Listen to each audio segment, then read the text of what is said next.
चलिए ये क्वेश्चन देखो बेटा, काफी प्यारा सवाल है, ये बहुत प्यारा सवाल है। क्या क्वेश्चन बोल रहा है, अभी सोचो, अभी सोच के बताओ, कौन सोच के बताएगा, उसको मेरे तरफ से एक चॉकलेट मिलेगी, वर्चुअल चॉकलेट। देखो क्या है क्वेश्चन, ये एक हमारे पास एक स्फेयर है बेटा, ठीक है, दिस इज स्फेयर, दो आइडेंटिकल स्फेयर है। आइडेंटिकल स्फेयर बोलने का मतलब है कि ये सेम मेटल के बने हुए हैं और सेम रेडियस के हैं, सेम शेप एंड साइज है, मतलब दोनों मान लो सॉलिड स्फेयर हैं और दोनों ही आयरन के बने हुए हैं, ठीक है, और दोनों का रेडियस भी सेम है। आइडेंटिकल मतलब आइडेंटिकल इन ऑल एस्पेक्ट्स, ठीक है। One of which lies on the thermally insulating plate, ये वाला थर्मली इंसुलेटिंग प्लेट पर रखा है, और ये वाला एक इंसुलेटिंग थ्रेड से लटक रहा है, मतलब इधर ऐसे करके वॉल वो सीलिंग होगी उससे लटक रहा है, दोनों इंसुलेटिंग है, ये भी इंसुलेटिंग है, ये भी इंसुलेटिंग है, ठीक। अब बोल रहा है कि equal amount of heats are given, मतलब कि इसको भी मान लो हम लोगों ने क्यू जूल हीट दिया और इसको भी सेम क्यू हीट दिया, ठीक। तो बोल रहा है कि कौन किसका टेम्परेचर हाइयर होगा, कैसे करो, क्या सोचोगे बताओ। थ्रेड वाला। क्यों? सर क्योंकि अगर हम ये प्लेट देखें, ये जो जो भी है वो इंसुलेटिंग प्लेट, उसमें आपका लेंथ में भी एक्सपेंशन होगा, एरिया में भी एक्सपेंशन होगा, वॉल्यूम में भी प्लेट तो एक्सपेंशन। इंसुलेटिंग है, वो एक्सपेंड नहीं कर रही है, मान लो थर्मली इंसुलेटिंग है, वो एक्सपेंड नहीं करेगी, वो हीट नहीं लेने वाली। थर्मली इंसुलेटिंग कहने का यही मतलब है कि तुम स्फेयर को हीट दे रहे हो, तो हीट आप you are giving heat directly to the sphere, तो ये हीट ट्रांसफर नहीं होगा इस प्लेट में। सिमिलरली अच्छा। यहां पर जब इस हीट इस स्फेयर को दोगे तो हीट इस थ्रेड में ट्रांसफर नहीं होगा, दे आर इंसुलेटिंग थ्रेड्स या insulating plate, so heat will not conduct, heat conduct नहीं होगा इसमें, ना इस प्लेट में ना ही इस थ्रेड में। समझ में आया? Okay sir. अब बताओ, सोचो, मैं आ रहा हूँ 10 सेकंड में।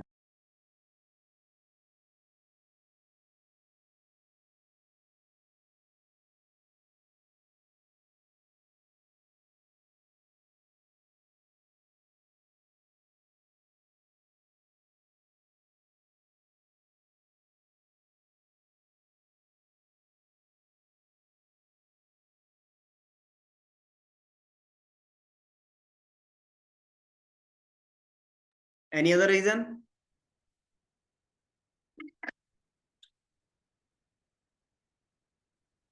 चलिए मैं बोलूं, कॉस तो अब ट्राई करोगे?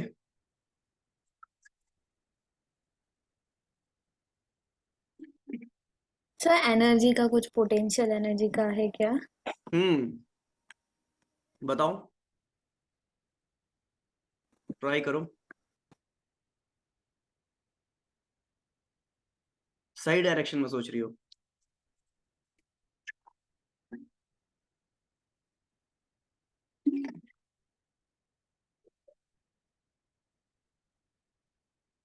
तो उससे सोचा है क्या? हाँ सर, वो थ्योरी बताओ। पढ़ी थी HCV से। अच्छा ठीक है, बताओ, चलो बताओ।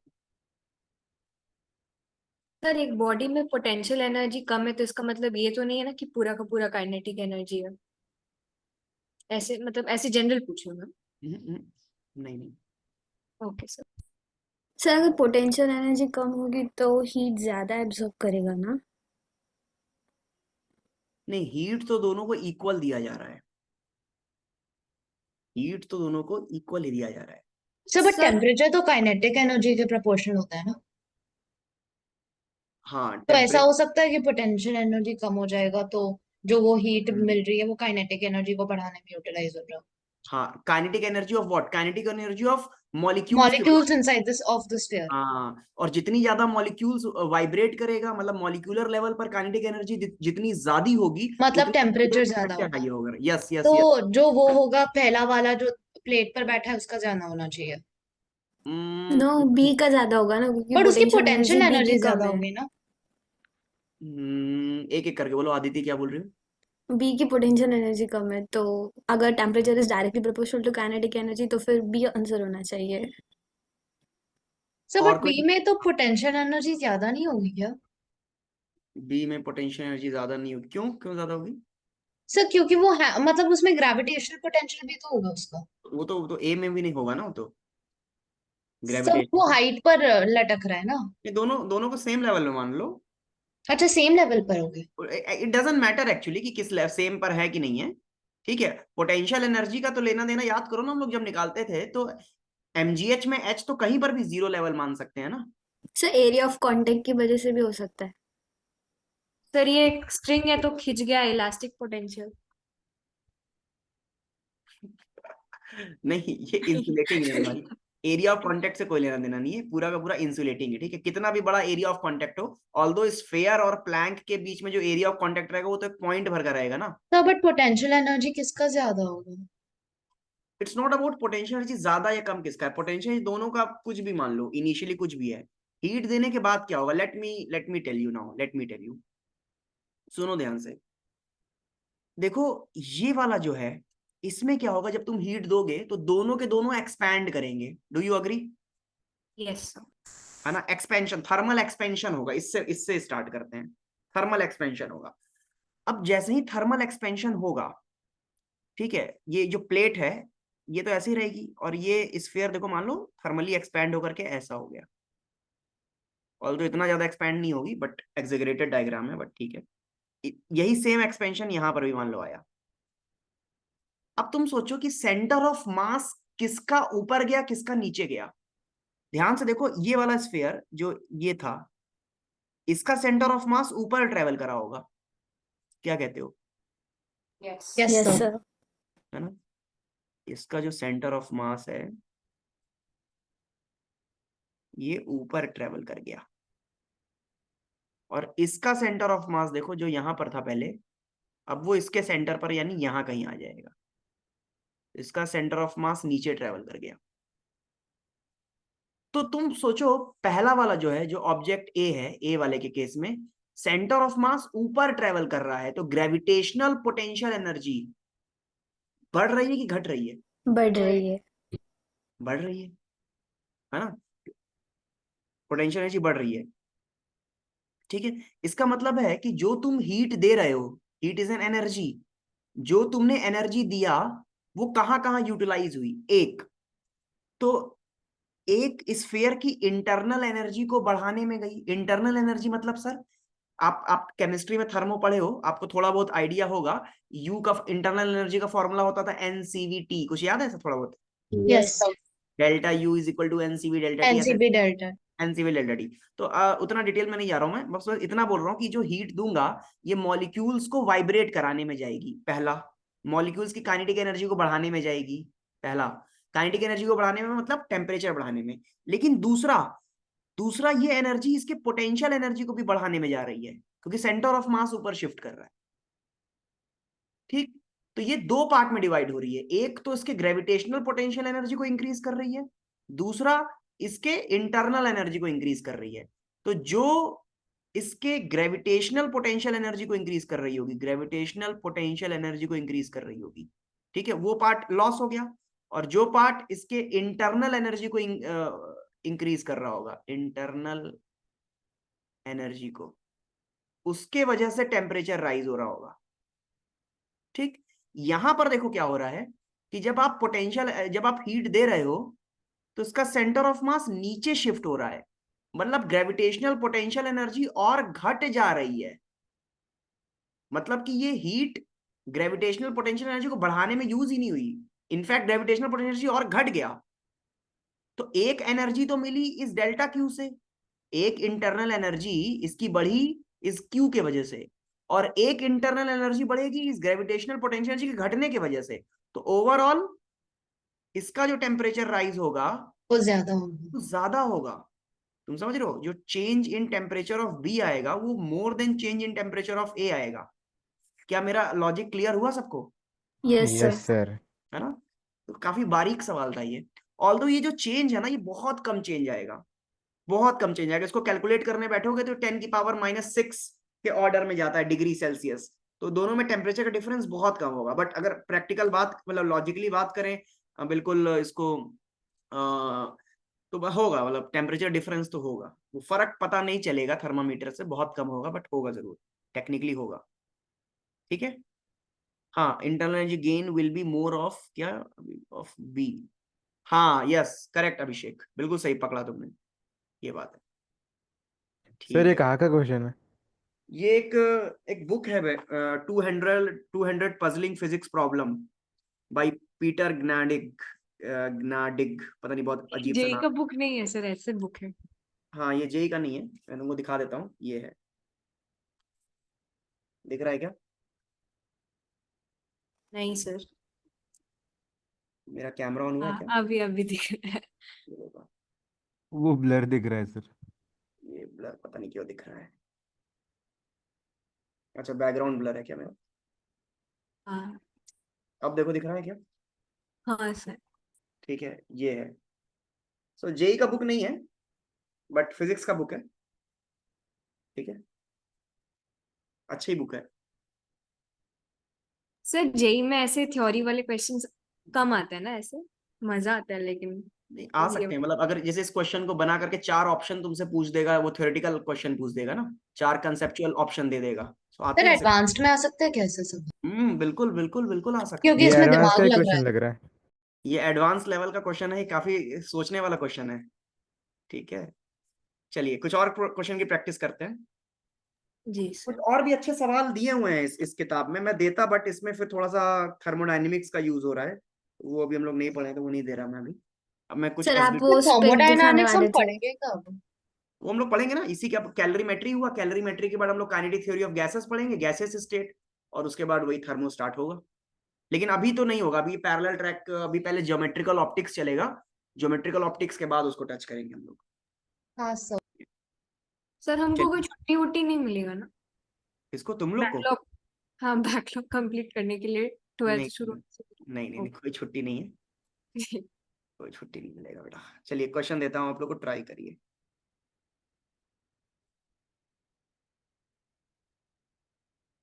क्या सर, थर्मल वाला क्या, थर्मल वाला पार्ट अप्रैल बी टेस्ट में है क्या? हाँ, रहेगा बिल्कुल। सर सिलेबस में नहीं गिवन है वो। एंड ऐसा है क्या? मतलब अभी वाले प्रैक्टिस टेस्ट के सिलेबस में। अच्छा, ठीक है, मैं देख लूंगा, एक बार होना चाहिए, गिवन होगा, लास्ट ईयर तो था, फिर भी चेक कर तो लूंगा। अप्रैल वाला नहीं, जो अभी उन्होंने बी टेस्ट इशू करा है ना पोर्टल हम्म पे, जो विंडो दिया करने की, उसमें नहीं है। में नहीं है। ओके, हो सकता है। ये क्वेश्चन दे रहा हूँ, पहले आप ट्राई करो इस क्वेश्चन को। क्या, कैसा क्वेश्चन दिया जाए? सर सोचने वाला यही ऐसा वाला दीजिए ना, थ्योरी। ये क्वेश्चन करो।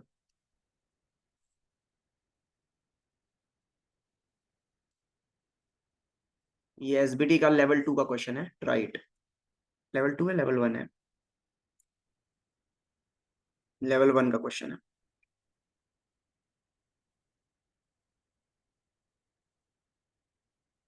नहीं, किस लेवल का क्वेश्चन है यार? अच्छा, लेवल 2 का सवाल है ये, हाँ। एसबीटी लेवल 2, ट्राई करिए इस सवाल को। एसबीटी का लेवल 2 जो है ना, वो परफेक्टली जेई एडवांस लेवल है।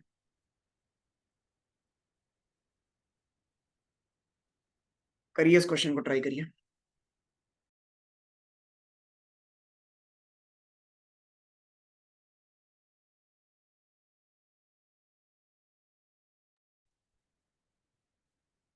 है ना, डिस्ट्रैक्ट मत होना, क्वेश्चन करना चुपचाप, मैं आ रहा हूँ।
हाँ बच्चा लोग, बच्चा पार्टी हो गया क्या?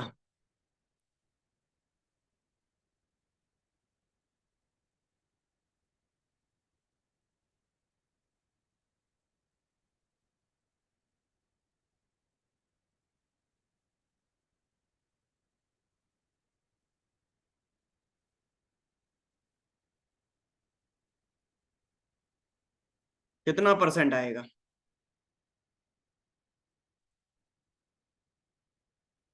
सर वो आपको कैलकुलेटर, भेजा है वो करेक्ट है? एक मिनट।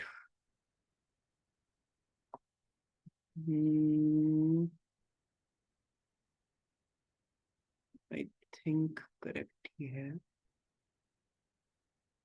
परसेंटेज निकाला है तुमने? परसेंटेज निकालना है इसमें। वो परसेंटेज है ना?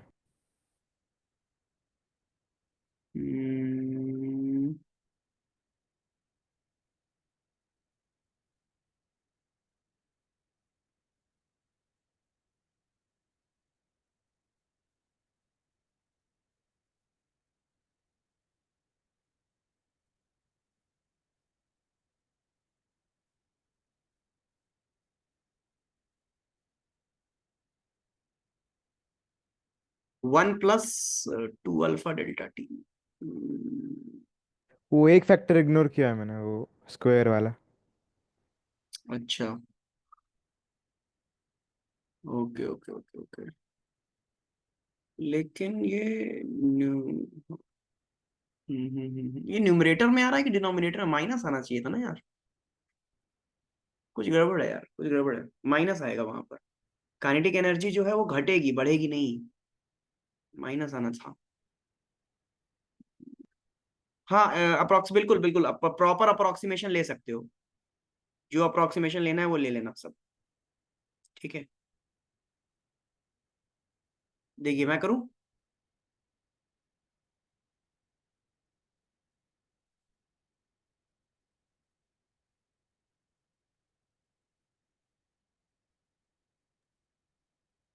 देखो बेटा, सुनो ध्यान से, सुनो मेरी बात। Nice question. तो ये रॉड है बेटा आपका, ठीक है। इसका मास है m, है ना? और इसका लेंथ है l, ठीक है। और ये इस एक्सिस के अबाउट घूम रहा है, लेट से किसी एंगुलर वेलोसिटी ओमेगा से। जब इसको हीट किया जाएगा तो ये एक्सपैंड होगा, है ना?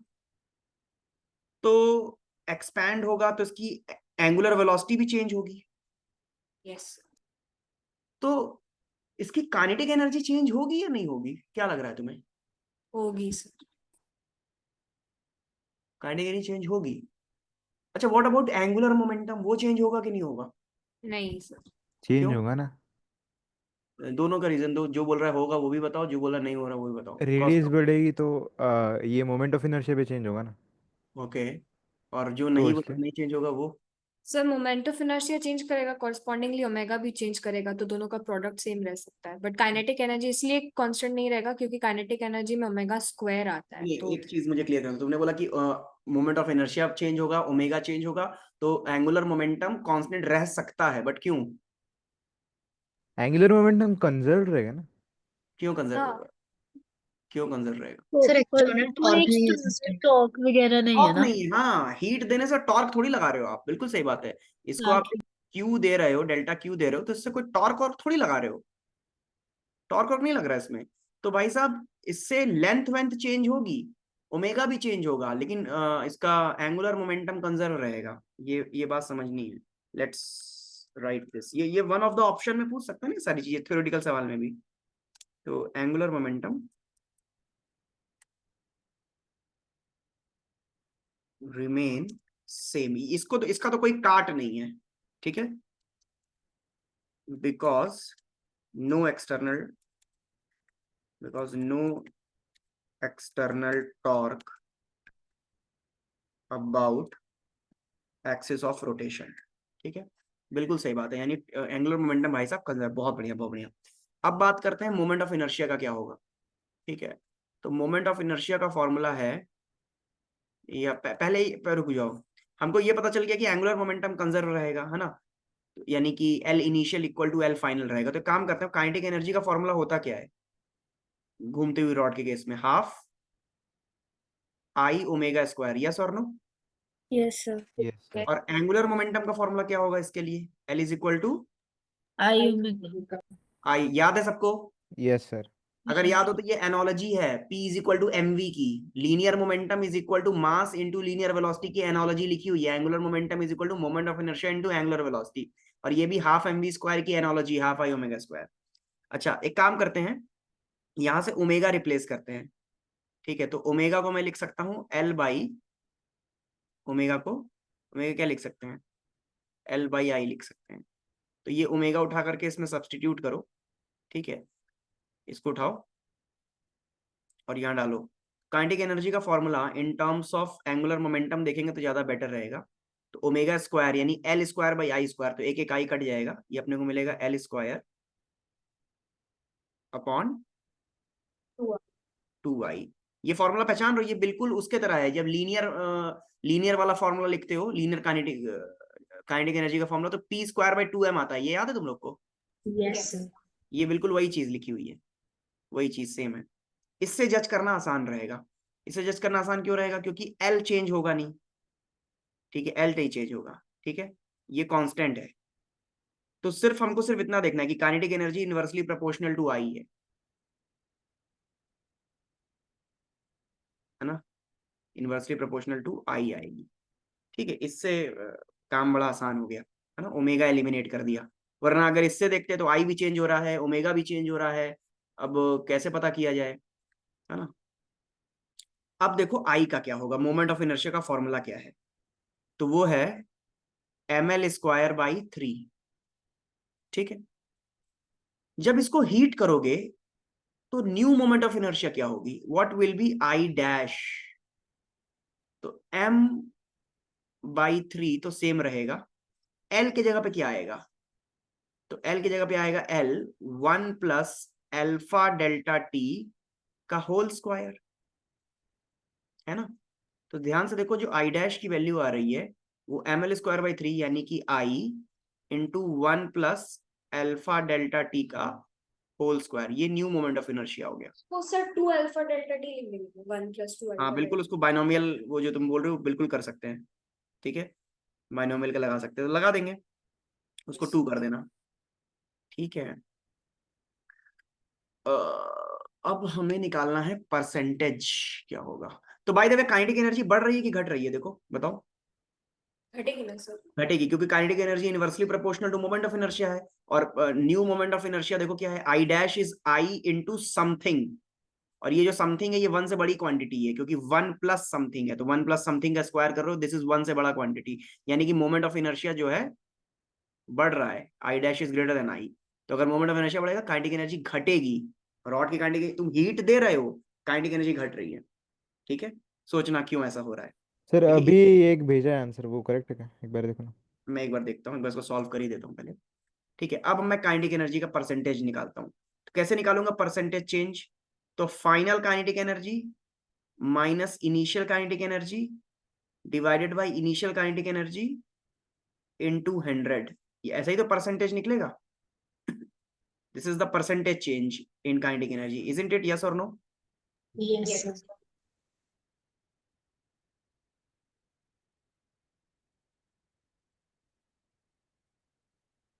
ठीक है, तो हो गया, फाइनल माइनस इनिशियल करते हैं। ठीक है, तो अब कितना हो जाएगा ये? 2 अल्फा पहले यहां से ये रेशियो देख लेते हैं। रेशियो ये इनवर्सली रिलेटेड है, इसका मतलब है कि final kinetic energy upon initial kinetic energy is equal to, है ना, नीचे डिनोमिनेटर में फाइनल मोमेंट ऑफ इनर्शिया यानी कि आई डैश, ऊपर में क्या आएगा? आई आएगा। सही बोल रहा हूँ ना मैं? समझ रहे हो ना, ये आई डैश क्या है? ये फाइनल मोमेंट ऑफ इनर्शिया ऊपर initial moment of inertia, inverse related है ना। तो यहाँ पर I dash, I initial moment of inertia, मतलब इसी को तो मैं आई बोल रहा हूँ ये, और फाइनल मोमेंट ऑफ इनर्शिया को ही मैं आई डैश बोल रहा हूँ। तो ये आई डैश, तो ये जो आ रहा है ये कितना आ रहा है?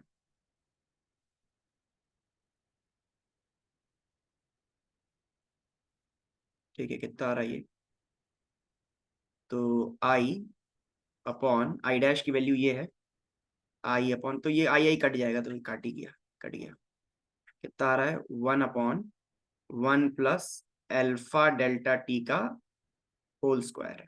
ठीक है, यहाँ से ये वैल्यू फाइनल अपॉन इनिशियल। तो देखो ध्यान से क्या लिखा हुआ है, ये क्या लिखा है, इसको, इसका अगर देखो ध्यान से, इसको डिवाइड, ये डिवाइडर खोल दो, ये लिखा हुआ है के फाइनल अपॉन के इनिशियल -1, ठीक है, इंटू 100, है ना। तो ये रेशियो अपने को पता चल गया, ये आ रहा है।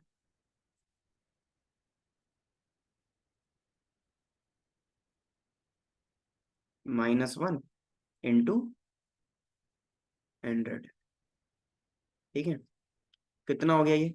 इसको ऊपर करके वो ले लेंगे, 1+अल्फा डेल्टा टी का होल स्क्वायर, है ना। तो ये ऊपर जाएगा, पावर की -2, और -2 मल्टीप्लाई कर देंगे बायनोमियल से, तो -2 अल्फा डेल्टा टी -1 इंटू 100। समझ में आ रहा है? Yes sir. 1 - 1 कट गया, तो देखिए परसेंटेज कितना आ रहा है, -200 अल्फा डेल्टा टी% आ रहा है। ठीक है, ये आपका आंसर आया, -2 अल्फा डेल्टा टी%। निगेटिव आने का मतलब काइनेटिक एनर्जी घट रही है, निगेटिव परसेंट आया है, -200 alpha delta T%, kinetic energy घट जाएगी। अब सोचो क्यों काइनेटिक एनर्जी घटेगी, ये खुद सोचना, सोच के टेलीग्राम ग्रुप पे भेजना कि हीट देने से काइनेटिक एनर्जी घट क्यों रही है, इसका एक एक्सप्लेनेशन देना मुझे। ठीक है, थिंक वाई लिख देता हूं मैं।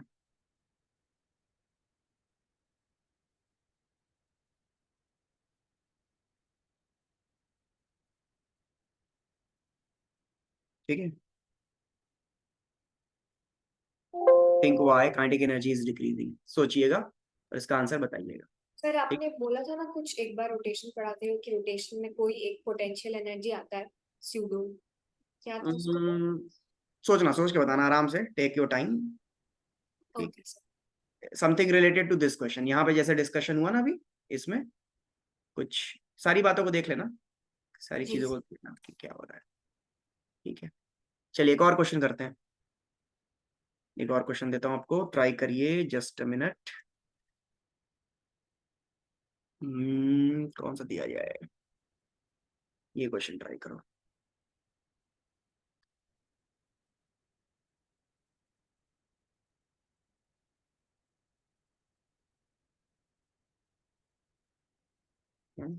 ये सब एडवांस लेवल अच्छे अच्छे क्वेश्चन है, पढ़ो। A metal cylinder of radius R, एक मेटल सिलेंडर है बेटा, ठीक है, is placed on a wooden plank. ये वुडन प्लैंक है, मतलब कि जब तुम हीट दोगे ना, तो ये वुडन प्लैंक एक्सपैंड एक्सपैंड नहीं करेगा, है ना, तो इसलिए वुडन बोल दिया, ये मेटल वेटल नहीं है, इसमें एक्सपेंशन नहीं होगा। The plank is kept horizontal suspended with the help of two identical string A B and C D, each of length L, है ना, ये दो स्ट्रिंग है। The temperature coefficient of linear expansion of the cylinder and the strings are α1 and α2, मतलब इस cylinder का आपको linear expansion दे दिया α1, और इन दोनों स्ट्रिंग का दे दिया α2।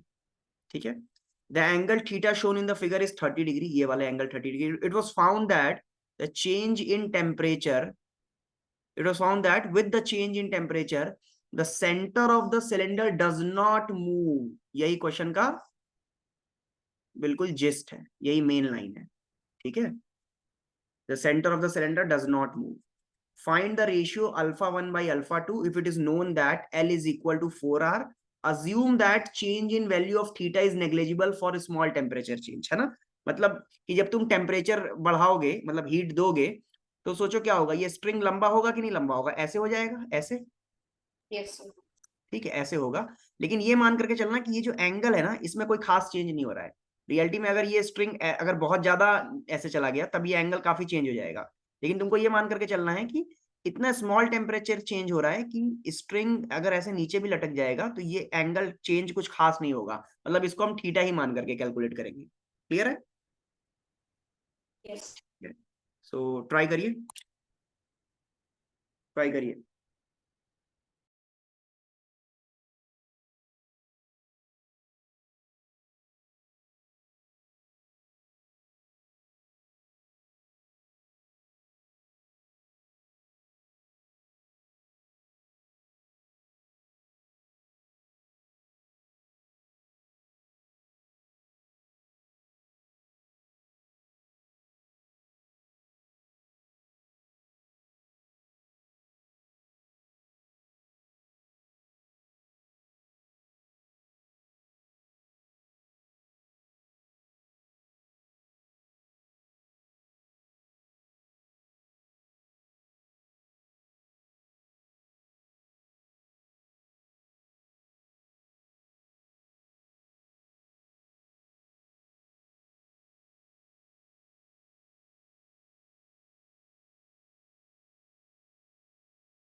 क्वेश्चन हिट कर रहा है? ये जो है, ये जो प्लैंक है बेटा, जब आप हीट करोगे ना तो ये प्लैंक बिल्कुल सीधा नीचे चला जाएगा। रियलाइज हो रहा है? ये प्लैंक सीधा ऐसे चला जाएगा नीचे। ठीक है, क्यों? क्योंकि स्ट्रिंग ऐसे हो जाएंगी। ये स्ट्रिंग है बेटा, ये ऐसे आ जाएंगी, इस तरीके से ऐसे आएंगी। ठीक है, ये वाली स्ट्रिंग ऐसे आ जाएंगी। ठीक है, और स्फीयर ग्रो हो जाएगा आपका, स्फीयर भी ग्रो करेगा, है ना? ये स्फीयर थोड़ा सा ऐसे हो जाएगा। ठीक है, ऐसे। तो अल्टीमेटली क्या कह रहा है कि स्फीयर का जो सेंटर है वो एज इट इज है बेटा, मतलब जहां पर पहले वाले स्फीयर का सेंटर था, ठीक है, दोनों का स्फीयर का सेंटर यही है। स्फीयर का सेंटर नहीं चेंज हो रहा। हाँ,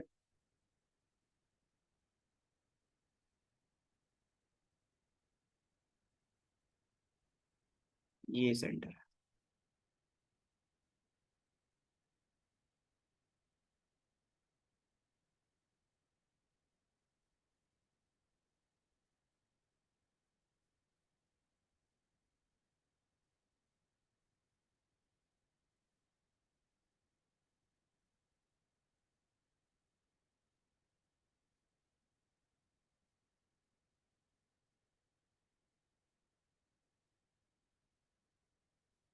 हिंट देता हूँ, हिंट।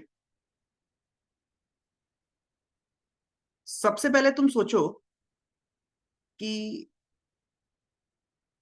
स्ट्रिंग के बढ़ने के वजह से, बेटा मेरी बात सुनना पहले, उसके बाद तुम करना।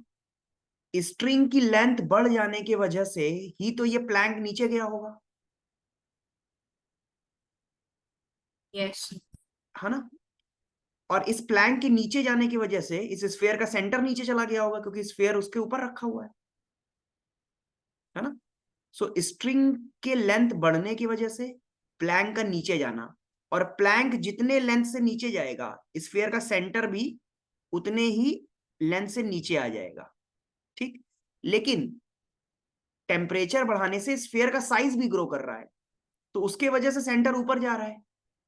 तो अगर जितना स्फीयर का सेंटर नीचे जा रहा है उतना ही ऊपर जा रहा होगा, तो no, there will be no change,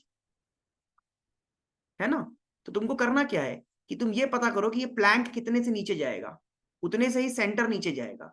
और फिर पता करो कि ये स्फीयर का सेंटर ऊपर कितने से जाएगा, because of expansion of sphere, है ना? सेंटर ऊपर भी जाएगा, तो ऊपर जाने वाली लेंथ और नीचे वाली जाने वाली लेंथ अगर इक्वल होगी, so there will be no movement in the center of sphere. समझ में आ रही कुछ कुछ बात? Yes sir. Yes sir. हाँ, ट्राई मारो एक बार फिर से। सर मैंने आपको भेजा है। सर मैंने भी भेजा एक बार, देखो ना। मैं देखता हूँ।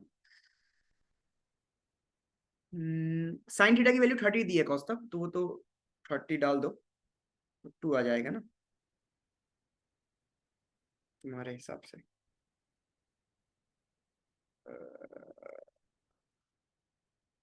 आदिति, आदिति तुम्हारा आंसर करेक्ट है यार, बहुत बढ़िया भाई,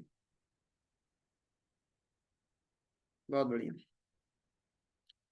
एक ही बच्चे का आंसर अभी करेक्ट मिला है मुझे, आदिति का। ऐसे ही सोचा बेटा जैसे मैंने बोला। हाँ सर, मैंने इक्वेट कर दिया था फिर दोनों इक्वेशन को। बहुत बढ़िया यार, बहुत बढ़िया। बाकी लोग भी एक बार ट्राई करो ऐसे ही जैसे बोला।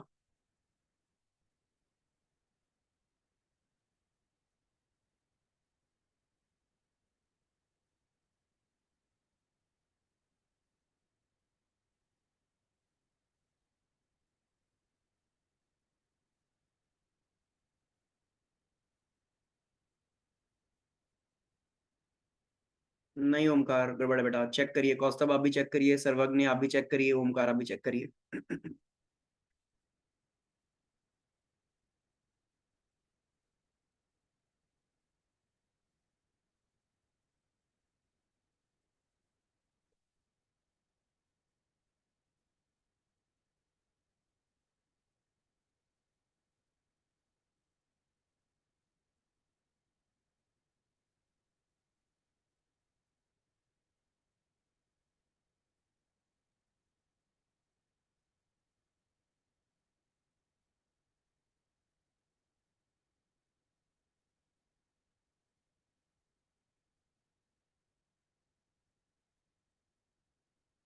चलिए मैं सॉल्व करूं इसको।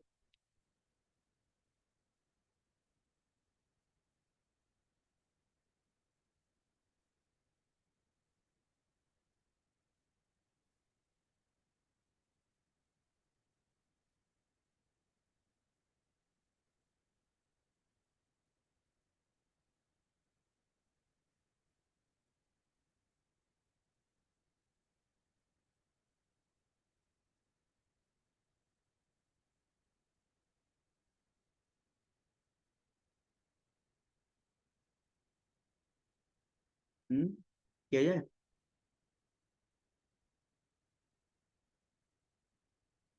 प्यारे बच्चों,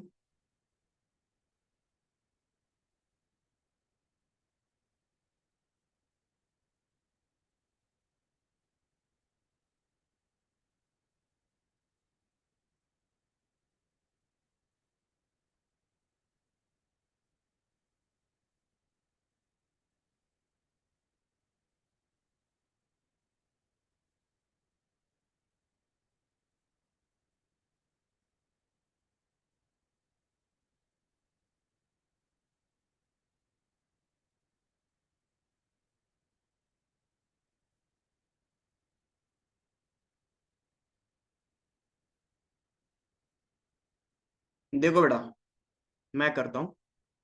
मैंने ना इस पार्ट वाले डायग्राम को थोड़ा जूम करके बनाया है। ठीक है, इस पार्ट को ये जूम करके बना रहा हूँ, क्योंकि मैं निकालना चाहता हूं कि ये कितना नीचे गया ये थ्रेड। ये this amount I want to calculate, this length I want to calculate, कितना नीचे जा रहा है ये। ठीक है, इसको मैं कुछ वाई बोल देता हूँ। ठीक है, ये कैलकुलेट करना है बेटा ना। थीटा कौन सा एंगल दिया है? ये वाला एंगल थीटा है। तो ये दोनों एंगल ही थीटा है, मतलब ये जो डिफरेंस आ रहा है ये वाला एंगल, इसका कोई खास डिफरेंस नहीं है। तो इस पूरे को ही थीटा बोल सकते हैं, 30 डिग्री है ना, थीटा ही बोले। अब ये कैसे निकाला जाए? हम्म तो सबसे पहले हमको ये पता है कि जो स्ट्रिंग की लेंथ है, ये आप क्वेश्चन में कितना दे रखा है आपको? एल दिया है ना। ये क्वेश्चन में देखो, ये जो स्ट्रिंग है ये, इसकी लेंथ बेटा आपको क्वेश्चन में एल दे रखा है। ठीक है, और ये स्ट्रिंग कितने से बढ़ जाएगी? एल प्लस डेल्टा एल हो जाएगी। इसकी लेंथ कितनी होगी? L plus L alpha delta L alpha delta T. Alpha कितना दिया इसका? अल्फा 1 दिया है ना, 2। अल्फा 2 दिया है। तो एल अल्फा 2 डेल्टा टी, ये इस स्ट्रिंग की न्यू लेंथ है। ठीक है, अच्छा क्या करें इसमें? देखो इससे तो कुछ समझ में नहीं आ रहा, ये कुछ ट्रायंगल से तो कुछ समझ नहीं आ रहा। तो एक हमको राइट एंगल ट्रायंगल देखने की आदत है, तभी कुछ ट्रिग्नोमेट्री लगा पाएंगे। हमारी जो दिमाग है वो राइट एंगल ट्रायंगल को देखने के लिए बेताब रहता है, तभी हम ट्रिग्नोमेट्री लगा पाते हैं। ठीक है, तो इस राइट एंगल ट्रायंगल को अगर देखा जाए, ठीक है, तो देखो ये y जो है ना, ये बहुत छोटा है, ये बहुत छोटा है बेटा। ठीक है, दिस इज वेरी स्मॉल, क्योंकि आपका जो स्ट्रिंग के लेंथ में चेंज आ रहा है वो बहुत छोटा होगा। ठीक है, तो ये जो दोनों, जैसे अगर ये एंगल थीटा है, ये पूरा एंगल थीटा, तो ये भी, इसको हम 90 माइनस थीटा बोल सकता हूँ। सर हम यहाँ पे भी परपेंडिकुलर ड्रॉ कर सकते हैं ना? यहाँ पर ना, यहाँ पर करते हाँ। हैं। देखो यहाँ पर क्यों कर सकते हैं, यहाँ पर क्यों करें? हम ऐसा बोल सकते हैं क्या कि ये वाली जो लाइन है और ये वाली जो लाइन है, ये parallel to each other yes. है ना? क्यों पैरेलल है? क्योंकि ये y जो है इनके लेंथ के कंपैरिजन में बहुत छोटा है ना। y is very small.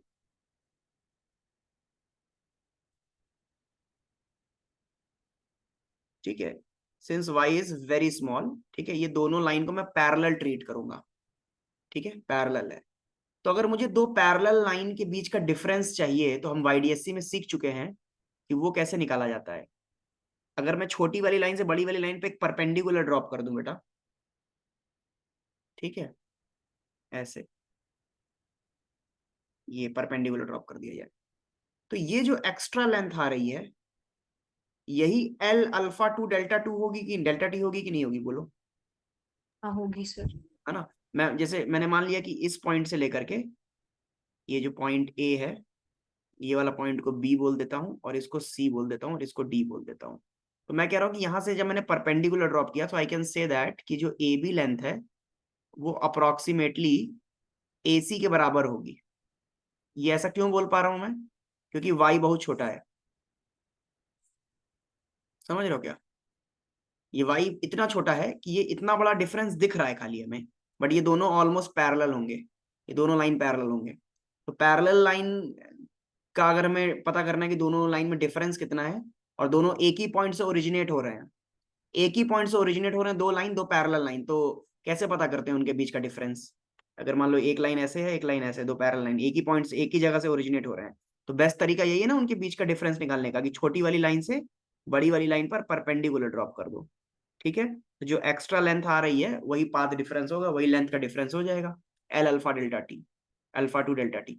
तो अब ट्रिग्नोमेट्री से तुम देखो ध्यान से, ये अगर एंगल थीटा है बेटा, ये पूरा एंगल थीटा है, तो ये 90 माइनस थीटा हुआ, तो ये वाला एंगल थीटा होगा क्या? Yes sir. तो बताओ ये y की वैल्यू कितनी हो जाएगी? यहाँ ट्रिग्नोमेट्री लगाओ, है ना। Delta L sine theta by sine theta. y की वैल्यू ये परपेंडिकुलर है, ये हाइपोटेन्यूज है ना इस थीटा के लिए। Sine theta is equal to, देखो साइन थीटा की वैल्यू कितनी होगी? So 1/sin θ into L alpha delta t. हाँ जी। यानी कि ऐसा लिख सकते हो ना इसको, L alpha two delta T upon Y ना। तो y की वैल्यू आ रही है ये एल अल्फा टू डेल्टा, एक काम करता हूँ इसको अभी सिंपल कैलकुलेशन के लिए इस पूरे पार्ट को मैं डेल्टा एल लिखता हूँ, लास्ट में प्लग इन कर दूंगा, इसको डेल्टा एल लिखता हूँ। ठीक है, इतना बड़ा बड़ा बात बार बार नहीं डालेंगे, लिखेंगे। ठीक है, तो इसको मैं लिख रहा हूँ delta L upon sine theta. सही है ना? Yes sir.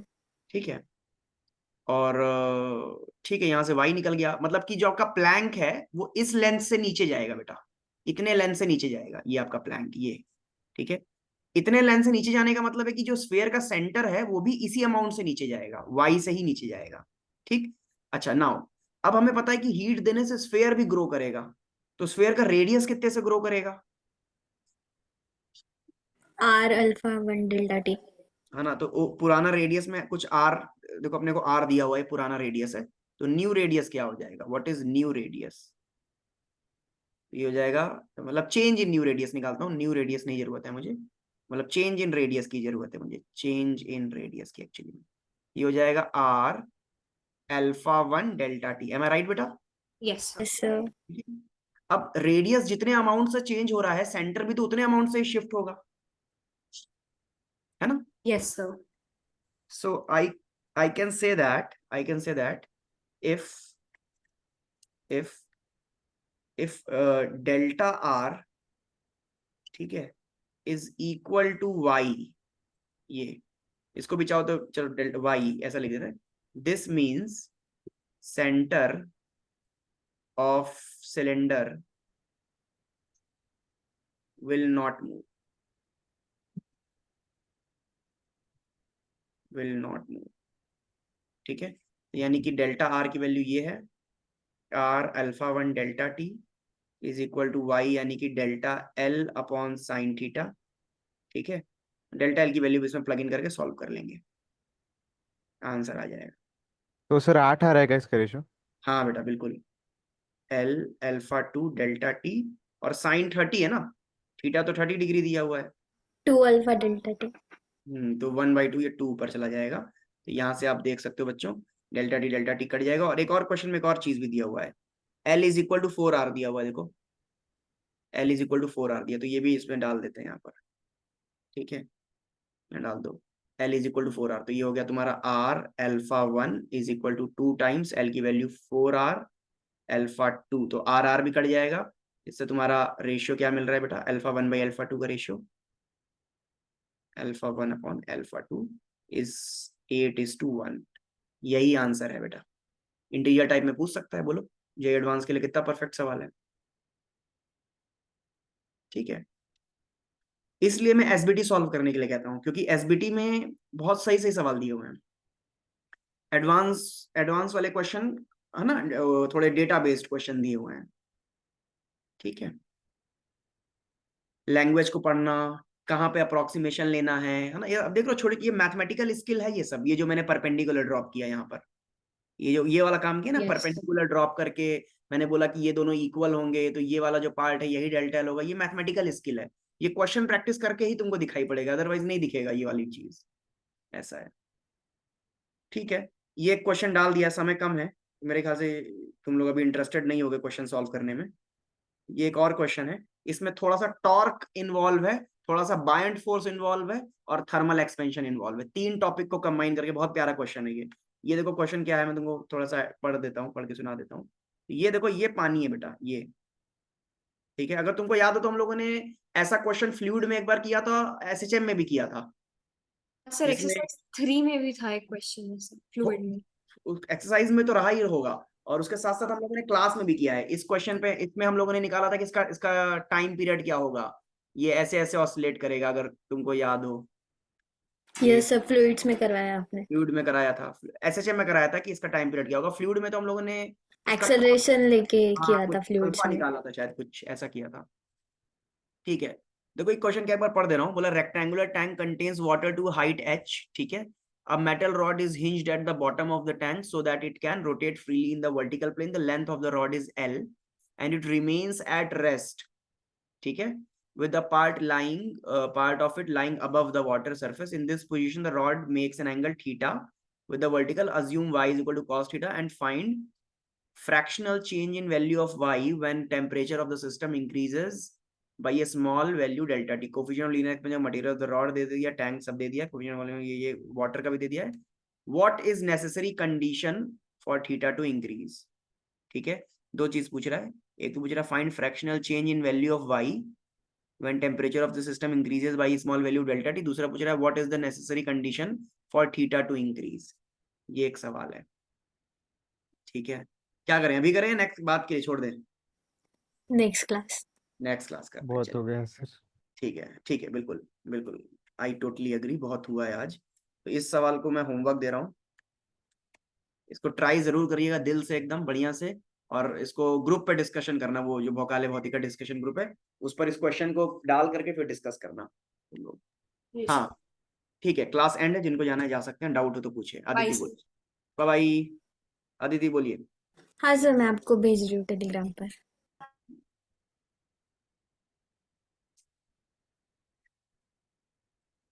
सर मैंने आपको भेज दिया है। देखता हूँ।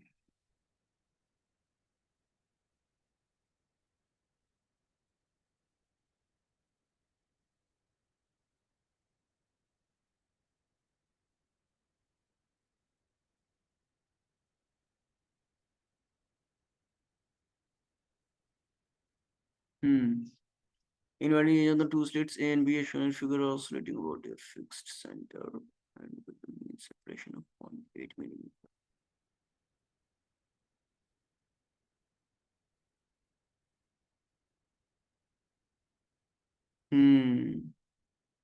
बढ़िया।